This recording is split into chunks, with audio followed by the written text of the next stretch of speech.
14 Learner-Centered Psychological Principle. In the early 90s, the American Psychological Association, or APA, appointed a group, a task force on psychology and education, to conduct the 14 studies in both psychology and education. The purpose of this group was to conduct the studies that called for to enhance the current understanding of educators on the natures of the learners about teaching and learning process. The end of goal was to improve the existing school practices so that learnings become more meaningful to all kind of learners. Ang APA, amo ni silang study about sa mental abilities ang children nga to aware kung anong kakatarabot sila nga palibot. Kag ang purpose ng isang APA is para maging hapos kag maging epektibo ang atong pagtudlo kag para ang learner process is hapos lang. Kag para kita naman sa mga future educators, we need to know kung ano-ano sila mga 14 principles para mas maging epektibo para sa ato magtudlo kag hindi kita mabudlayan kag mabuligan ta akong estudyante about sila nga mental problem. Kag ang 14 psychology principles ni is ang really important for us kay para sa atong kagulingon mabuligan ta kagulingon ta kag mabuligan man naton ang aton nga estudyante nga kita nga gatudlo may gaka-learn ang aton estudyante halin sa aton at kag kita man nga gatudlo mga educators, mga teaching, mga facilitators nga gaka-learn man kita halin sa ila kag para sa aton mas hapos kita mag-connect sa aton mga estudyante pas maging open sila sa aton. Kag ang 14 psychology principles ni gali ay is nakatunga ni siya sa apat. Amo na sila ang cognitive and metacognitive factors, ang motivational and affective factors, developmental and social factors, ug individual differences of factors. Amo na sila ang 14 learner-centered psychological principles. Kag small trivia lang about sa 14 learner-centered psychology principles. In 1993, they have a 12 fundamental principles, but revised into 1997. That's why naghimo siya 14 learner-centered psychology principles. I-discuss na sa next reporter kung ano ang learner-centered psychological principles. Learner-centered, it's a focus on each student's interests, abilities, and learning styles, placing the teachers as a facilitator of learning. And the psychological relate to the mental and emotional state of a person. I am Erica Suerte, the next reporter, so we will discuss about the 14 learner-centered principles. So nahambal naman ni Ella nga natunga ni sa apat ang learner-centered principle. First, we will tackle about the cognitive and metacognitive. When you say cognitive and metacognitive, we all know that this is associated with learning and thinking. So, the 6 principles would be the nature of the learning process, the goals of the learning process, constructions of the knowledge, strategy thinking, thinking about thinking, context of learning. The learner-centered psychological principle, cognitive and metacognitive factors, principles 1 to 6. Principle number 1, nature of the learning process, tells us that the learning of the complex subjects matter is most effective when it is an intentional process of constructing meaning from information and experience. Therefore, experience dictates the meaning, experience create new meaning, experience provide us with knowledge. Sabi nga nila, experience is the best teacher that we have. Principles number 2, Goals of the learning process. The successful learner over the time and wish support and instructional guidance can create meaningful, coherent representation of knowledge. Ang focus study is the learner. If the learner is successful, anytime pwede siya ka-create of representation of knowledge. Nga kay permi na siya supported with instructional guidance nga amo ni ang aton nga mga visual or amo ni ang naga-retain sa aton nga memory. So next, the principle number 3, construction of knowledge. The successful learner can link new information with existing knowledge in meaningful ways.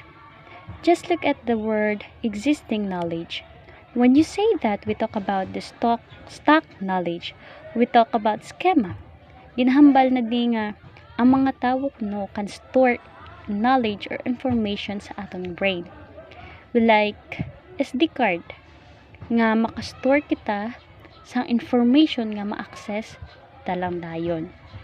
So our knowledge widen and depends as we continue to build the link between the new information or experience and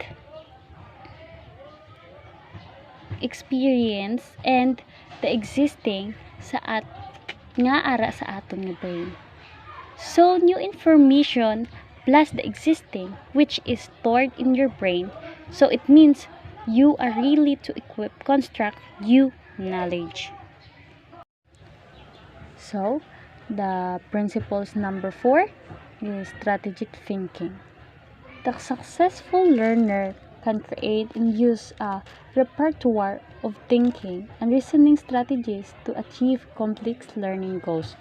It means ang isa ko naka-learner kaya ya magpili sang strategy para maka-reason out or maka-solve some problem kag para maka-conceptualize sang different ideas. Principle number 5, thinking about thinking or metacognitive. Definitely kabalo na dayon si learner kung paano siya maminsar kag mag-learn to achieve a certain performance goals. So it says that successful learner can reflect on how they think and learn, set responsible learning or performances goals, select potentially appropriate learning strategies or method, and monitor their progress toward the goals. #target, #life goals. Context of learning. Learning does not only take place inside the classroom. Much of what learners learn in the classroom with their teachers can only have meaning once they see them concretely in their everyday life. Examples given in the classroom should be a reflection of their actual life experiences. The digital tools and instructional practices must be carefully selected to facilitate a motivating, stimulating, and encouraging learning environments geared towards effective acquisitions of knowledge, concepts, and skill among learners. Motivational and affective factors, Principle 7 to 9. Motivational and emotional influences on learning. Motivation to learn is influenced by individuals' emotional state belief, interests, and habits of thinking. Motivation plays a very important role in learning. It pertains to an individual's inner drive to do something, accomplish something, pursue a goal, learn and master a skill, or just discover without necessarily being forced or pushed by anyone. The level of one's motivation would also determine the extent of his or her ability to accomplish desired tasks. The way teachers motivate their learners is then crucial to make them actively engage in the learning process. Intrinsic motivation to learn. There are two kinds of motivation: intrinsic and extrinsic motivation. Intrinsic motivation is manifested when an individual engages in activity or task that is personally gratifying. It is personally rewarding and there is no expectation for any external or tangible reward. Extrinsic motivation, meanwhile, is a direct opposite.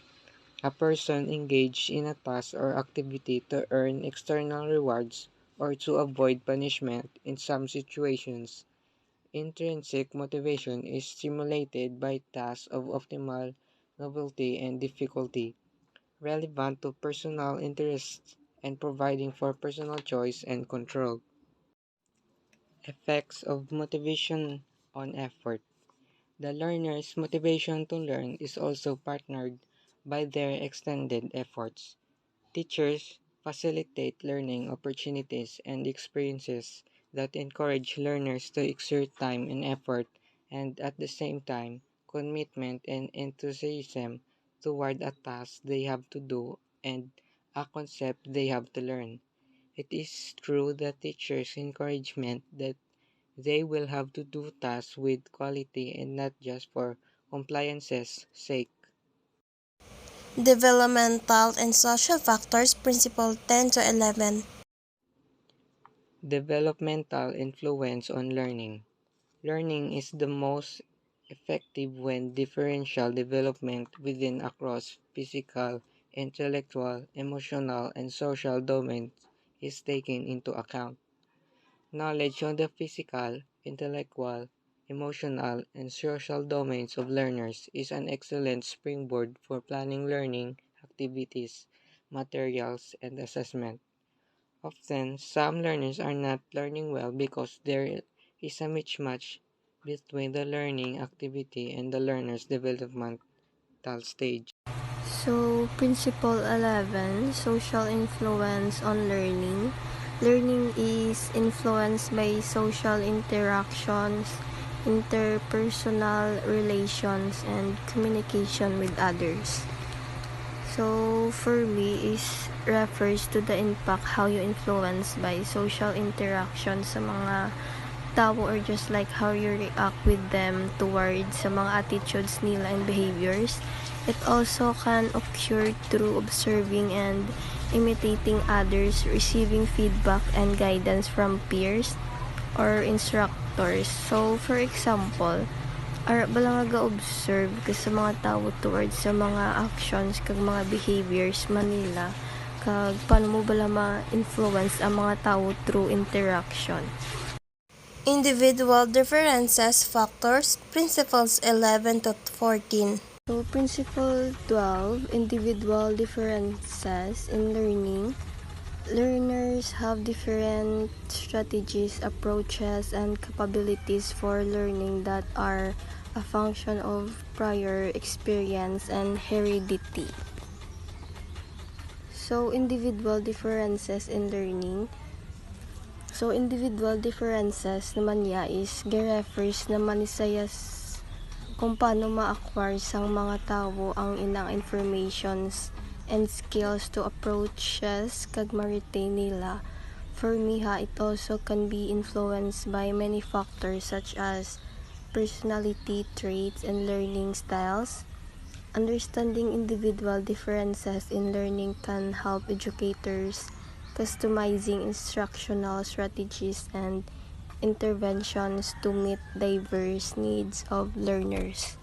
So, Principle 13, Learning and Diversity.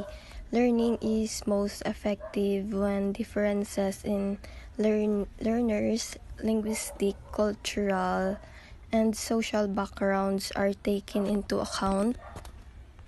So, for my understanding, the learning and diversity is amo ni sang effective para sa aton to learn more about cultural and social backgrounds kag it is important for educational institution and instructors to actively promote and developing places for respectful and open discussion and valuing different viewpoints and life experiences. So, Principle 14, Standards and Assessment. Setting appropriate high and challenging standards and assessing the learner and learning progress, including diagnostic, process, and outcome assessment are integral. So, standards and assessment is a test consisting of a set of questions pulled from a common bank. So, sa tanan nga gakwa test, required mag-answer sang same nga questions. So, the test can be scored in a consistent manner.